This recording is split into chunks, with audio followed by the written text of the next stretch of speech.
दोस्तों, आपका स्वागत है एटी क्लासेस में। हम फिजिक्स का सेकंड टॉपिक लाए हैं, electric field lines. Electric field lines होता क्या है? Electric field lines are imaginary line in a region of space along which a free positive charge could more if allowed to do so। ये electric field lines होती हैं, imaginary line होता है।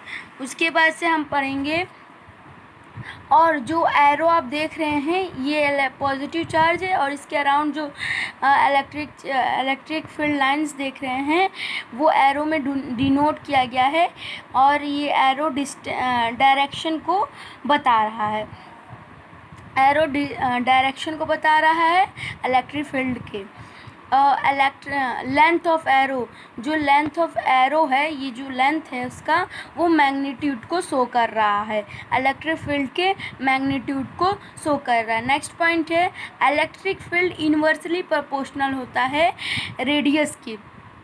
मतलब electric field जो होता है वो डिस्टेंस के इन्वर्सली प्रोपोर्शनल होता है। मतलब कि अगर इलेक्ट्रिक फील्ड लाइंस अगर ज़्यादा होगा तो जो होगा वो जो उसका डिस्टेंस होगा वो कम होगा। अगर डिस्टेंस ज़्यादा होगा तो इलेक्ट्रिक फील्ड कम होगा, लाइंस कम होंगी। उसके वजह से सेकेंड पॉइंट है, electric field is a vector quantity. Electric field जो होता है वो वेक्टर क्वांटिटी होता है। फिर नेक्स्ट पॉइंट है, मैग्नीट्यूड फील्ड एंड डेंसिटी होता है। जो मैग्नीट्यूड फील्ड है वो डेंसिटी होता है। फिर नेक्स्ट पॉइंट है, they originate from positive charge and terminate at negative charge. वो जो होता है वो क्रिएट मतलब ऑरिजिनेट मतलब उत्पन्न होता है पॉजिटिव चार्ज से, और टर्मिनेट होता है नेगेटिव चार्ज पे। फिर सेकंड पॉइंट है, they do not close loop. मतलब वो क्लोज लूप में नहीं होता है, वो ओपन लूप में पाया जाता है। फिर उसके बाद से नेक्स्ट पॉइंट देखेंगे, they do not terminate in space. मतलब वो इन्फिनाइट तक नहीं जाता है, उसकी मतलब क्षमता इन्फिनाइट तक नहीं होती है, कुछ ही क्षमताएँ होती हैं। उसके बाद से फिर उसके बाद से नेक्स्ट पॉइंट है, the number of field lines are subjective but density of field line is a positive. मतलब ऑब्जेक्टिव, मतलब कि जो होता है number of field lines subjective होता है, लेकिन जो डेंसिटी होता है फील्ड लाइंस की वो ऑब्जेक्टिव होता है। उसके बाद से फिर नेक्स्ट पॉइंट पे आएंगे, the number of field lines जो होता है, नंबर ऑफ फील्ड लाइंस जो होता है वो मैग्नीट्यूड के डायरेक्टली प्रोपोर्शनल होता है, मैग्नीट्यूड ऑफ चार्ज के डायरेक्टली प्रोपोर्शनल पाया जाता है। फिर नेक्स्ट पॉइंट देखिए, the field line are symmetric about the line joining two charges. और जो इलेक्ट्रिक फील्ड लाइंस होता है वो सिमेट्रिक होता है टू चार्जेस में। उसके बाद से हम नेक्स्ट पॉइंट पे आएंगे, the density relative closeness if of field lines gives magnitude of field. मतलब जो डेंसिटी होता है, डेंसिटी रिलेटिव क्लोजनेस, मतलब क्लोजनेस जो होता है फील्ड लाइन की, gives magnitude of field, magnitude को वो देता है। जस्ट लाइक अगर ये ए है, बी है, सी है, 3 पॉइंट्स दिख रहे हैं, तो ये जो इलेक्ट्रिक फील्ड होता है ए, वो इलेक्ट्रिक फील्ड बी से ए जो होता है बड़ा होता है, और जो इलेक्ट्रिक फील्ड सी है वो बी से बड़ा होता है, और जो इलेक्ट्रिक फील्ड ए है और इलेक्ट्रिक फील्ड सी है वो तीनों बड़ा होता है। 3 कंडीशन होते हैं, यहाँ पे दिया हुआ है तीनों कंडीशन। उसके बाद से सेकंड पॉइंट पे आते हैं, the field line are perpendicular to surface of charge. और जो फील्ड लाइन जो होता है वो जो होता है वो जो होता है सरफेस के परपेंडिकुलर होता है। जस्ट लाइक अगर यहाँ पे कोई चार्ज है, ये कोई चार्ज है और फील्ड लाइन है, तो वो उसका वो जो होगा वो सरफेस के परपेंडिकुलर ही होगा, हमेशा ये परपेंडिकुलर होगा 90 डिग्री पे। ओके, उसके बाद से अगर कहीं से भी होगा, मान लीजिए ये तो 90 डिग्री पे होगा, ये इधर से आएगा तो 90 डिग्री पे, सब जगह से परपेंडिकुलर होगा। Field line are perpendicular surface of charge के हमेशा जो फील्ड लाइन होगा वो परपेंडिकुलर ही जाएगा। फिर नेक्स्ट पॉइंट पे आते हैं। The tangent drawn on a field lines gives the direction of electric field at that point। इसका मतलब है जो जैसे कि ये चार्ज है, ठीक है, पॉजिटिव चार्ज है और यहाँ से टेंजेंट मतलब छूते हुए, तो ये जो टेंजेंट होगा वो द टेंजेंट ड्रॉन, जो ये हमने टेंजेंट बनाया है वो gives the direction of electric field.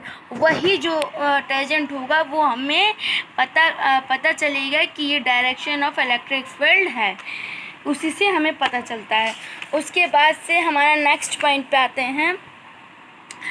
To electric field lines can never intersect each other. जैसे कि एक ये इलेक्ट्रिक फील्ड है, तो ये एक है, तो इस पे से दूसरा इंटरसेक्ट नहीं करेगा। जैसे फर्स्ट है तो इस पे कोई भी लाइन जो है दूसरा वो इंटरसेक्ट नहीं करेगा ईच अदर कभी भी, क्योंकि इफ़ दे डू सो, अगर ऐसा होता है, then at the point of intersect there will be two tangent. अगर ऐसा होता है कभी तो वहाँ पे दो टेंजेंट की ज़रूरत पड़ेगी। And hence two direction of electric field is not possible. तो इससे ये होगा, अगर दो टेंजेंट आएंगे तो ये पॉसिबल नहीं है कि वहाँ पे दो डायरेक्शन शो करे। तो इस वजह से हम कहते हैं कि two electric field lines can never intersect, कभी भी एक दूसरे को इंटरसेक्ट नहीं करेगी इलेक्ट्रिक फील्ड लाइन। ठीक है, उसके बाद से सेकंड पॉइंट पे आते हैं। Parallel straight equispaced field lines represent uniform electric field. जैसे कि यहाँ पे हमने बनाया है, ये जैसे पैरेलल, स्ट्रेट और इक्विसेव्ड, मतलब पैरेलल एक दूसरे के पैरेलल हो और स्ट्रेट हो और इक्विसेव्ड हो, तो वो लाइन यूनिफॉर्म इलेक्ट्रिक फील्ड को रिप्रेजेंट करता है। जैसे ये फर्स्ट है इलेक्ट्रिक फील्ड, एक इलेक्ट्रिक फील्ड है, फिर यही दूसरे इलेक्ट्रिक फील्ड के बराबर होगा, और ये सी भी जो होगा इक्विवेलेंट, मतलब एक इलेक्ट्रिक फील्ड एक लाइन है तो वो दूसरे लाइन के इक्वल होगा। फिर नेक्स्ट पॉइंट पे आते हैं। Under electrostatic condition electric field inside a conductor is absent. इस पॉइंट में ये बताया गया है कि अगर इलेक्ट्रोस्टैटिक कंडीशन में, अगर वहाँ पे इलेक्ट्रोस्टैटिक कंडीशन है किसी कंडक्टर में, तो वहाँ पे इलेक्ट्रिक फील्ड मौजूद नहीं होगा। जैसे कि अगर यहाँ पे कोई कंडक्टर है और इसके अंदर इलेक्ट्रोस्टैटिक कंडीशन है, तो इसके अंदर इलेक्ट्रिक फील्ड मौजूद नहीं होगा, एब्सेंट हो जाएगा।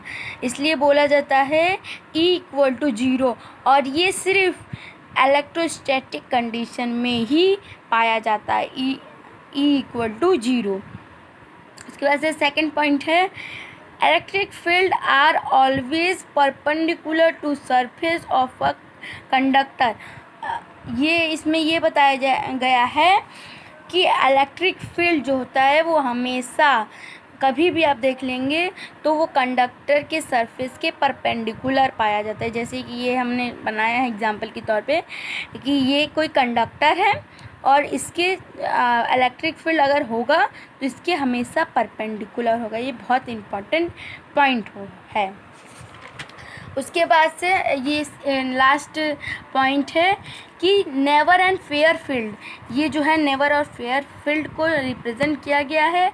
Line should be symmetrical about charge, और हमेशा ये जो है वो सिमेट्रिकल है चार्ज, ये जो चार्ज है वो हमेशा सिमेट्रिकल है। देख लीजिए इधर से भी कट जा रहा है बराबर से और इधर से भी कट जा रहा है बराबर से, तो ये जो है लाइन शुड बी सिमेट्रिकल, पिछले पॉइंट्स में हमने बताया है।